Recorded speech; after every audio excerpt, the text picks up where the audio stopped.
Bienvenidos al podcast de You Trading, el portal con el mejor contenido para traders.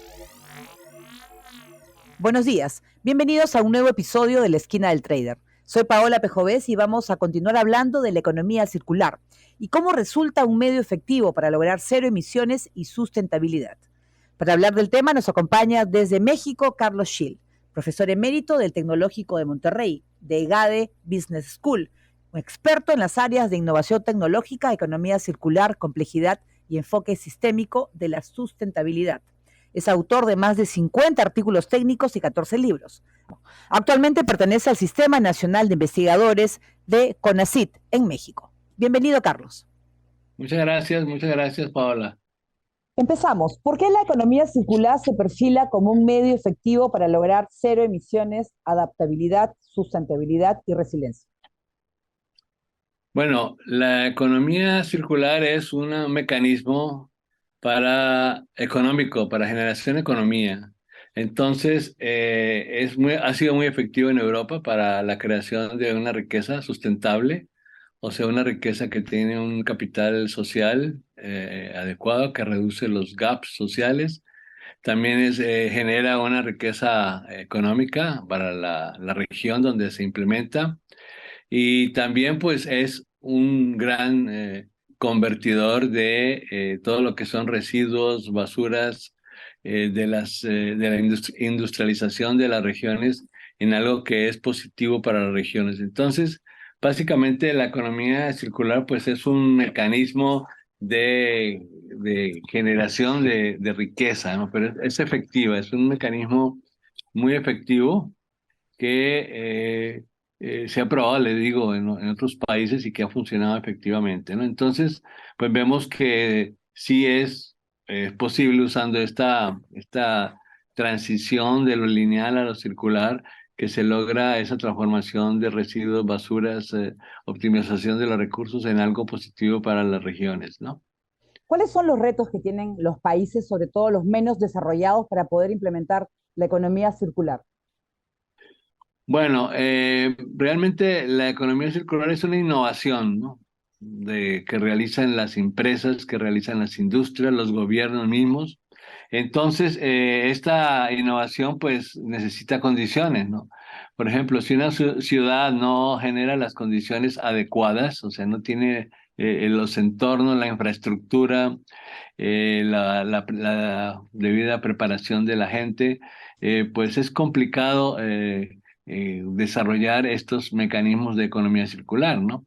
Recordemos que la sustentabilidad es costosa de implementar, o sea, cuando yo en la misma casa, cuando yo separo la basura, cuando la pongo en un lugar, la llevo a otro lugar, eso para mí cuesta, ¿no? Es costoso, ser sustentable es costoso, ¿no? También ser sustentable es difícil de implementar, o sea, difícil de llevar a cabo, ¿no? Porque requiere otros procedimientos, procesos que son diferentes a los convencionales, ¿no? Ujú. También, pues poco la acepta la gente. En el momento que la gente no vea que la sustentabilidad genera un valor económico adecuado, pues la gente no la acepta pues, en forma adecuada, ¿no?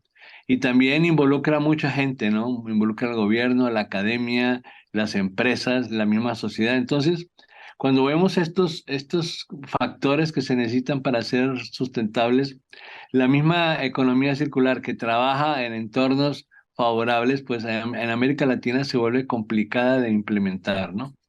La gente no cree en ella, la gente, pues no, si no cree en la sustentabilidad, menos en la cuestión de circularidad, porque requiere mucha inversión, requiere mucha involucración, el consenso de mucha gente para poderse desarrollar, ¿no? Entonces eso pues hace que en América Latina pues se vuelva un reto muy, muy importante el lograr las condiciones para que se aplique la economía circular, ¿no? Así es, se hablan de varios retos, entre ellos desarrollar un modelo de responsabilidad extendida integral, ¿no? Por industria. Sí. Bueno, ese es uno de los retos, ¿no? Y lo de los más difíciles, ¿no? Por lo mismo, porque si la responsabilidad social compartida, que es compartir responsabilidad entre la empresa, responsabilidad entre la gente o sea, el ciudadano, entre el gobierno. Es complicado porque la gente, pues repito, no se quiere comprometer. Es mucho más complicado eh, extender la responsabilidad, por ejemplo, al productor, que es lo que llaman la responsabilidad centrada o dirigida hacia el productor, ¿no? Que es la parte integral. Y comenzando desde el comienzo, ¿no? ¿Qué es, por ejemplo, el plástico, ¿no? ¿Quién es el responsable de la generación de tanto plástico, ¿no? Es decir, no, pues es que la industria alimentaria, por ejemplo, necesita los recipientes plásticos para poder desarrollar sus estrategias de negocios, ¿no? Y bueno, y ellos deben ser responsables pues de envasar, pero también deben de ser responsables hacer la venta de recuperar los plásticos. Entonces uno dice, bueno, ¿cómo hacemos para compartir la responsabilidad? Pues tenemos que desarrollar procesos para cada quien, ¿no? Procesos para los proveedores, procesos para los productores de los refrescos, de los líquidos para embotellarse, los productores de los mismos plásticos, la industria petroquímica, los consumidores, ¿no? Los recolectores de basura, los recolectores de los plásticos, cerrar los ciclos. Entonces, si ustedes ven si vemos toda la cadena, por ejemplo, del plástico es un ejemplo típico, ¿no? Si vemos toda la cadena de producción del plástico, del recipiente, hay muchísima gente involucrada, ¿no? Muchísima gente involucrada.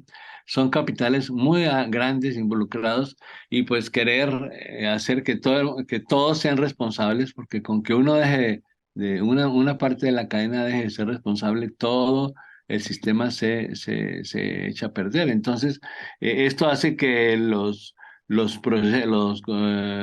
procesos de responsabilidad integrada pues son complicados por lo mismo, porque requieren el consenso de mucha gente y la inversión de procesos que actualmente no existen, ¿no? Entonces, si las empresas hoy batallan para ser innovadoras, para ser competitivas, solamente con sus procesos convencionales, imaginemos lo que cuesta ser competitivo involucrando los costos de remediación, involucrando todos los costos de recolección a los precios de los artículos. Eso hace pues que toda la industria, por ejemplo, de alimentos se vuelva muy costosa, ¿no? Y eso pues no lo admiten los productores de los alimentos que se envasan, por ejemplo, ni los productores de los plásticos. Entonces, el concepto es un gran reto el de la responsabilidad integral o la responsabilidad extendida al productor. Pero hay otros retos también muy importantes, ¿no? Que son, por ejemplo, el Green Premium, lo que llaman Green Premium, o el cero emisiones, ¿no? El enverdecer, por ejemplo, enverdecer el plástico cuesta muchísimo dinero para la industria. Enverdecer el cemento, que también es uno de los grandes productores pues de CO2, ¿no? El enverdecer el acero, ¿no? Con esos tres productos son altamente contaminantes, ¿no? En su producción y enverdecerlos cuesta muchísimo, ¿no? Si no, pues bueno, ese es otro de los retos que tenemos en economía circular, ¿no? Cómo enverdecer por lo menos estos tres grandes productos que son usados por millones de personas y que son altamente pues tóxicos para el ambiente en su producción y también en su recuperación. Entonces, los retos son muchos, ¿no? Uno de ellos es la responsabilidad integrada o integral al productor, pero también está cómo desacoplo. Otro reto importante es, todo el mundo quiere crecer, ¿no? Las ciudades quieren crecer económicamente, las industrias quieren crecer económicamente, toda la manufactura quiere crecer, pero a medida que crecemos más en las ciudades generamos más y más residuos, más basuras, y pues esto hace que ese crecimiento hay que desacoplarlo del impacto ambiental. Entonces, los retos, uno de ellos es ese, pero hay muchos retos que hay que abordar antes de poder decir, bueno, la economía circular es una herramienta que existe, que sí se puede aplicar, pero es muy costosa, requiere mucha ingeniería, requiere muchos recursos para poderse aplicar en forma adecuada, ¿no?